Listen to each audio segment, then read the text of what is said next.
Nobody has equipment like this. Nobody has the power that we have. So you said that the U.S. was going to take the nuclear dust from Iran. Yeah, if we didn't make a deal. What's the timeline on Well, that? I'm not going to give you that the. You want me to give you the time and date and everything else? Is it like you've been negotiating? If we how long obviously, that I'm not going to give you the time. Other than if we sign the agreement, then I can give you time somewhere after the signing of the agreement. And we'll will go it in involve with US Iran. military?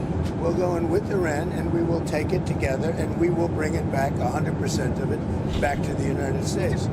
If we don't do that, we will get it in a different form, in a much more unfriendly form. And if that doesn't happen, But in any event, we'll get it. But in any event, excuse me. But in any event, we'll get it. Go ahead. If you don't have a deal by Wednesday when the ceasefire ends, will you extend the ceasefire or will you I don't start know. active Maybe not. attacks again? Maybe I won't extend it. Okay. But the blockade is going to remain. But maybe I won't extend it. So you have a blockade, and unfortunately, we'll have to start dropping bombs again. Thank you very much, everybody. Thank you. I think it's going to happen. What about the UFOs, Mr. President?